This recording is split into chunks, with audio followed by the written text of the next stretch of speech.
This man needs no introduction, but just in case you've been on another planet for the past 30 years, it's Wimbish. Some of the favorite bass lines that you hum in your mind when you're doing chores around the house probably originally emanated from this man's hands. So put your hands together for Doug Wimbish. He's going to play some, and then we're gonna chat here for a few minutes after he does a couple things. Take it away. I'll play a couple of memorable ones. First, I want to give a big shout out to my man Fish from Fishbone right over there.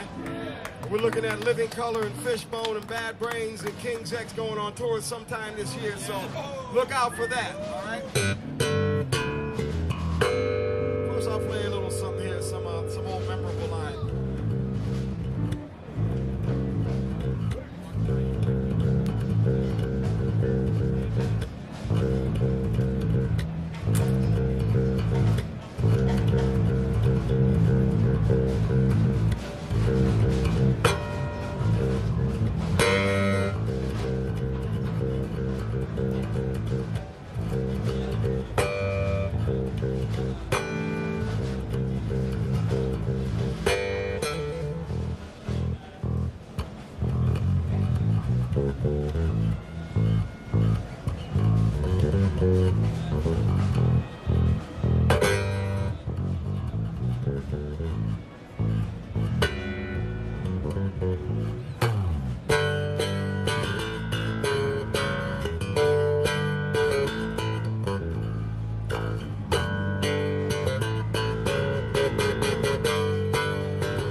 Something like that.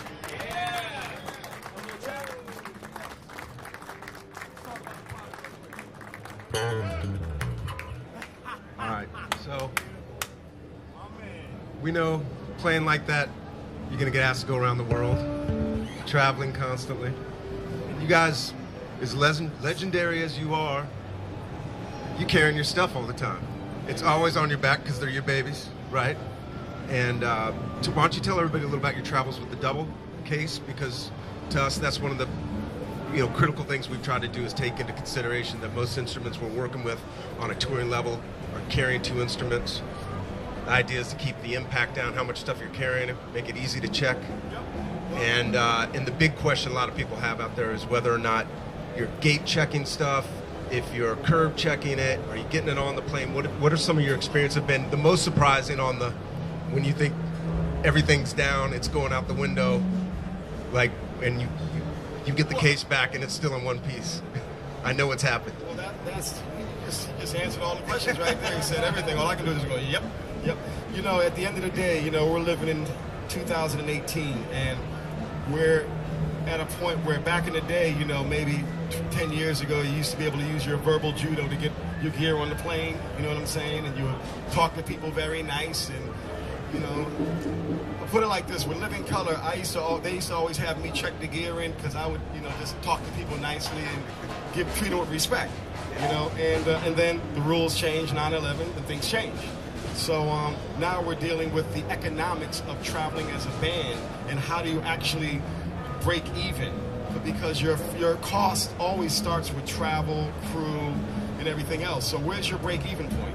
And a lot of times what really takes place is people underestimate the bag all the time.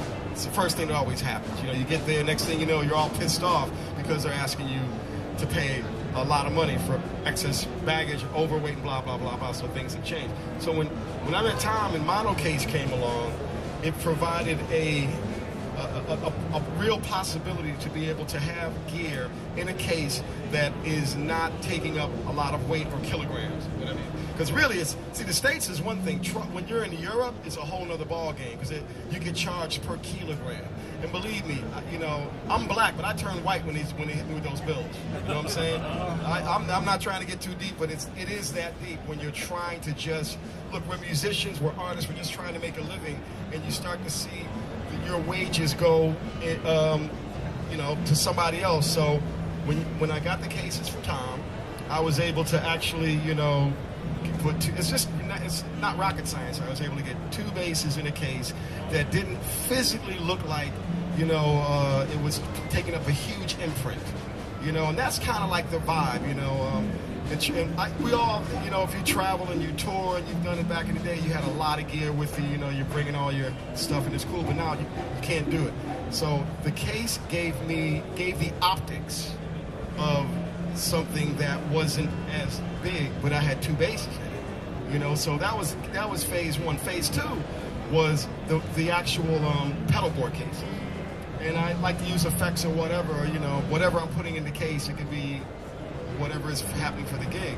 But with Anvil cases, it became more difficult to be able to sustain yourself in this industry because of the cost factor. And then you're having to go, once they see an Anvil case, they're like, especially you go over to that window over there and pay the excess baggage, or forget that, you can't get it on the plane. They want to send you to cargo, or you have to have it freighted. So, once you start dealing with that reality, it's not a fantasy, it's a reality. You start to come to terms with the band you're working with, and it's not just, first of all, it's not just you. Because when you're in a band, if your bandmate miscalculates and doesn't do the same thing, you're paying for his gear as well. So any, like-minded folks, you start to come to terms like Living Color. Me and Vernon, we have a lot of gear. We realized that it would, and Will Calhoun too. Will's got more pedals than all of us. We realized it was good for us to be able to have accessibility to cases that were light, and we all are aware of our costs. So, just a quick, kind of number-oriented thing is, how many fly dates do you think you've done with the double case in the past year? I don't even know. A lot. You know what I mean? I can't really put a number on it. I'd say, I don't know, if I had to say, on a real heavy touring year, it could be 100, because you got to look at the reality of what you're doing. You're catching one flight from one airport. You might be making a connecting flight. When you get on the plane in New York City, and I'm changing, and I'm allowed to get my bass on the plane in New York, when I get to Chicago, and I'm dealing with some folks there, and they're like, you can't get that bass on the plane. So so one flight might be 2 flights or 3 flights, and you're dealing with, that's a reality. So I'd say maybe 100. Okay, so let's say you got that 100. Let's round it up to 200, right? And the fact is, one of the things that I think is interesting is the psychology of cases. If you look at a hard case, a big anvil hard case coming through, and the baggage claim crew is dealing with this gigantic heavy case versus something that they don't know what's in it, versus they see a dual bass case coming down the line, they see that it's actually the shape of an instrument. And I can't say this is a documented fact, but I always do believe that I'd like to think that most of those guys who are running the baggage things, a lot of them are probably musicians themselves, and they see something come down and they immediately identify it as an instrument as opposed to a giant case that's going to break their back when they're trying to have it move it. And I think that there is some of that in play, because I do talk to the baggage guys whenever I'm flying, and they see the bass case as opposed to a giant anvil, and it's a relief for them. I think it makes it easier for them. Well, the real relief is a back relief. How many times have you been on a plane? Musicians, you're looking out the window. You see your gear being loaded on by a baggage guy. What does he do? He drops it. And you're there banging on the window. You know what I mean? So it's like they have a gig. They're trying to work as less as possible. When I check into certain airports internationally, Heathrow Airport, nowadays, even if I'm going to excess baggage or weight, they don't want to even pick up the cases themselves. It's like, it's gotten to the point where nobody wants to hurt themselves. They want you to do the work for yourself. So do yourself a favor. Try to, it's a long ball game that we're in. And to play long ball, you have to be smart about the game. So, I try to actually travel as light as possible, but also to be, so I'm not hurting myself, at the end of the day, because you start carrying a whole bunch of stuff, and it's crazy. You have one thing on one shoulder, another thing on another shoulder. That imbalance after years and years can take its toll on your body. We're all stoked and psyched to get to the gig, but that case, whenever I strap it up, I have it on with the harness in front of me, so I'm actually getting balanced, distributed weight. And these are things that, it's the little things you don't think about until you get to the gig and you wake up the next day. Why is my back hurting? You know what I mean? Why do I have a crook in my neck? So these are real things that are health issues, but it's also a reality of, like, when you have a case, you have to bear in mind the responsibility of the case and the people that are going to be using it, and is it going to be something that a person will be mindful of when they're dealing with their gear. So these pedalboard cases, you can get a lot of stuff in those cases if you're clever, and the key is also, the padding that comes in the case is good. I still add a little extra. Hey man, I go to Bedding Barn, man. I go there and get some foam, I'm keeping it real. I go to Bedding Barn, or I'll go someplace, chop it out, and put it in there. So, if you have an Eventide H9 pedal that you've invested in, the last thing you want to do is get there and see that your stuff is, kind of crushed. So a case is one thing, but you also want to be able to put as much support in it as well. Bubble wrap. Not that what they have doesn't work, but also think about the gear that you have and what needs. And I want my gear to be intact when I get to my next destination. Your gear is going to be checked in. It's being crushed together. So depending on what you have, who you're working with, take the extra effort to think about your investment, and also and train your crew up to know what's going on as well. It's very important. Dennis Diamond, right? You got Dennis, and then who's the guy from Sworn Enemy? He does tech work for you as well. Yeah, Jeff Cummings. All right, let's do this. Let's switch gears a little bit. One thing that maybe, I don't know if everybody here realizes about mono, though, is that because we make cases for most instruments, my experience through artist relations is I've gotten to work with bass players, drummers, guitar players, keyboard players across the board, where if A&R for, let's say, just an amplification company, you're typically not dealing with everybody in the organization. Right.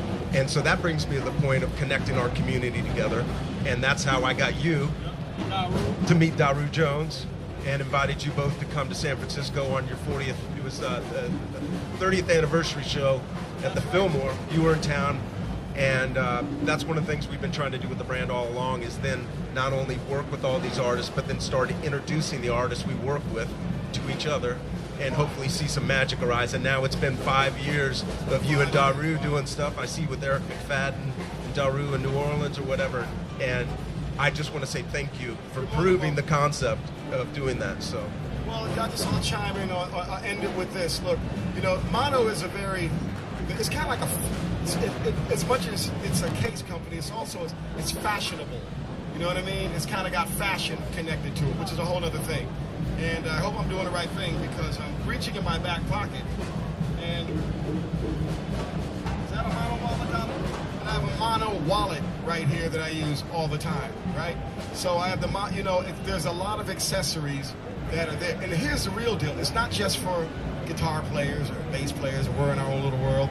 You know, they've created stuff for cases for DJs. A lot of front of the house guys are using it. I'm using my key. They have a case for your iPad. You know, my laptop case. I mean, I'm fully monoed out, man. And I'm thankful, and they've been a very good company to all of us. You know what I mean? I've managed to meet these guys at the early days, and we've kind of been like, you know, musical ambassadors. Look, all of us musicians, we're like birds, and we spread the seeds with stuff when we go different places. When people see us with different gear, we're the ones that are breaking, you know, that are ice cutters, that are going to different places and going to different countries, we're your diplomats. Yeah, I think, you know what I mean? yeah, one last point about that is that you don't typically see our stuff on stage, except now the pedal boards are moving on stage. That's a big thing for mono, but the reality is in the airports, you can't tell what type of instrument somebody has in their case, but when you see them wearing a mono case, there is, you know, like story after story of people, artists I know, Daru meeting somebody from the Doors because they were in, you know, in an airport together, and they saw the mono cases, and it's bringing people together. So whether you guys have experienced that or not, it's happening out there, and we just give a huge thanks to Doug and Fish and Daryl, Jennifer, and everybody the people I certainly grew up loving in my youth, and to see you guys using our stuff these days, we feel very honored, and we just appreciate you coming by the booth today. Well, you know, we're looking forward to getting together with our family. You know, Fishbone, Living Color, Bad Brains, King's X, how's that sound? Yeah, On the legendary Fish right here. Fisher, Fishbone drums, and they're on tour right now.